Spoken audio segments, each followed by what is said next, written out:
Hi everyone, welcome to the Sip and Spin. I am the Tipsy Spinster, and on today's show we're going to take a look at the Livestock Conservancy's Shave 'em to Save 'em critical breeds. These 4 breeds are what start out the list. One of the breeds is what's inspired in my glass. I'd like to call it the Gulf Coast. It's tropical sun tea from David's Tea mixed with a little bit of pineapple rum, apricot brandy, egg white, shaken and poured into a coupe glass that's been rimmed with what I'd like to think is sand-colored crystallized sugar. For those of you that would like to experience the same sippable beverage to enjoy while spinning, simply omit the alcohol and you'll have something just as lovely and as pretty to look at.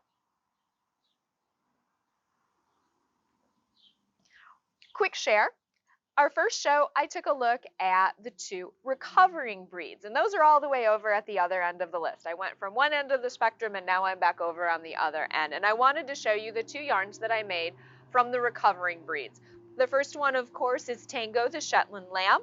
This is combed fiber that I spun on a support spindle, and I love the beautiful gradations and the colors that you get in a yarn that's been spun on a support spindle.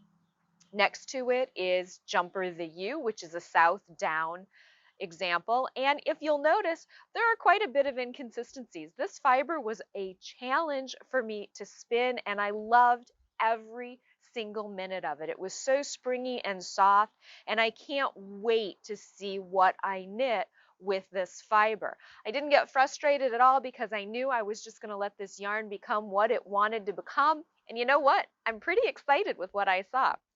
So today we're going to talk about 4 breeds on the critical list. They are Hog Island, Santa Cruz, Gulf Coast Native, and Florida Cracker. And if you look, you'll notice that 2 breeds are very similar and then another 2 breeds are very similar. So I'm going to start with the Hog Island and the Santa Cruz. And the Santa Cruz is, of course, what inspired what's in my glass. If you'll notice the structure, both of these samples came to me washed. The Hog Island is from Ross Farm. It's incredibly rare, and I was so excited. This came to me all the way from Flyaway, and a friend brought it back for me, and I'm so appreciative of that because that was the only way I was going to get a sample of this fiber. And it has been carded into roving, and as you can see, there are some neps. It's a very short staple length, and that's very similar to the Santa Cruz as well. This came to me washed, and I tried carding it first, and I didn't like what I ended up with. So I combed it, and this is what was left after I was combing it, and you can see all of those neps in there. It's a short staple length fiber as well. Here's what I've noticed about these 2 breeds. It's a short staple length. It's very springy, very down-like in its consistency. And so I realized these are fibers that I'm going to want to spin on my electric spinner. And I'm going to be very honest. I never ever thought I would ever own an electric spinner. And on one of my earlier shows, I did talk quite extensively about the electric eel wheel mini. If you'd like to learn more about it or more about what the current iteration is, there's a new version of it coming out. You can certainly check the website, and I'll have all of that information in the description. But I went with this because using an electric spinner enables me to really focus on the consistency and working through the neps as I spin. So when I get to the neps on the electric spinner, I'm not trying to worry about what my feet are doing and what my hands are doing. I'm just worrying about what my hands are doing. So I'm paying very close attention. This yarn absolutely wants to be a thin yarn. And I'm discovering that I can pull through a lot of those neps. And what I'm getting is this beautifully consistent, relatively thin. I think my final yarn on this is probably going to be very close to lace or fingering weight, maybe a little bit thicker than that. And it's very consistent.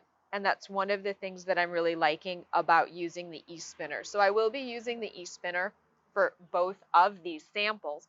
Now I do have the Gulf Coast Native and the Florida Cracker spun up. I did that on my Kromsky Sonata, and I wanted to talk a little bit about the processing because I've heard some people talking about how best to process this fiber on Facebook. So let's take a look at what our lock structures look like.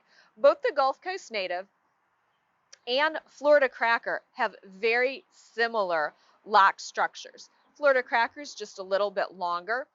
Both have some tight crimp, and that tight crimp is what is holding a lot of the environmental dirt. Sheep get in, I mean, they're outside and these were not coated, and so you do have a little bit of dirt in both of these samples. What I did for them, in one sample, I rinsed in very warm water. I rinsed the tips before I scoured it. And then I did my normal scour, which was hot water, unicorn power scour. I let it sit overnight and then rinsed it until the water ran clean. I spun it, very little agitation, spun the water out, let it dry, and then I combed the ends. And as you can see, the dirt's gone. That's one way to do it. The other way, I just grabbed a handful of it, dumped it in the power scour, let it sit overnight, and as you can see, the tips are still a little bit dirty, but look what happens. When I comb it out, all of that dirt comes out, and I think this is where you can really start to see the benefit of a good scouring product. So that's just a little bit, and I did this one the same way. I went through and I rinsed the tips first and then scoured it. And then because the staple length was so long, I went ahead and drum carded this, and I was very happy with the drum carded results on the Florida Cracker. As you can see, both are beautiful honey colored sheep naturally. I know I spent a lot of time going, oh, why isn't it white? Why isn't it white? Well, because they're not white sheep. They're not going to be a brilliant white like the Southdown is. That's just not the color of the wool. So that took a little bit of getting used to. And I'd like to talk a little bit more about where I got the Florida Cracker. This fiber came from Silver Bullet Farm, and Celeste and I had a wonderful email conversation back and forth. Celeste is the proprietor of Silver Bullet Farm, and she's been doing a wonderful job, I think, of keeping most of us who spin well with a lot of her fiber. And as we were talking, I came to realize Celeste is exactly what the Livestock Conservancy had in mind when they were thinking about connecting fiber artists with farmers and purveyors of sheep. As she and I were talking about it, she shared with me Florida Cracker originally came from Spain. They're called a land race sheep, and pretty much they were let loose to forage in the forests of Florida. No, that's not right. They foraged in Florida, which to me that just I'm picturing alligators and crocodiles as the primary predator, and it made me chuckle. Here's the cool thing. We all know what the weather is like in Florida. It's humid, it's hot, and it's prone to a lot of bugs. The nice thing with this particular breed, genetically, it is parasite free. It's resistant to parasites naturally, and that's one of the reasons why scientists are looking at this breed to try and come up with ways to help protect sheep from some of the other deadly parasites that they are susceptible to. Here's the other thing. I had never heard about this breed before, and I was shocked by how soft and springy the fiber is.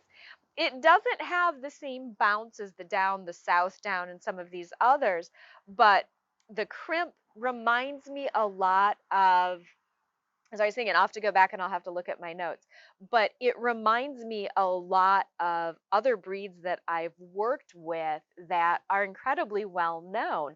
So I don't know if it's because it's the color, it's not that bright white, or what, but I would have to say, if you've not had the opportunity to check out or try working with Florida Cracker or Gulf Coast Native, I would highly encourage you to do so.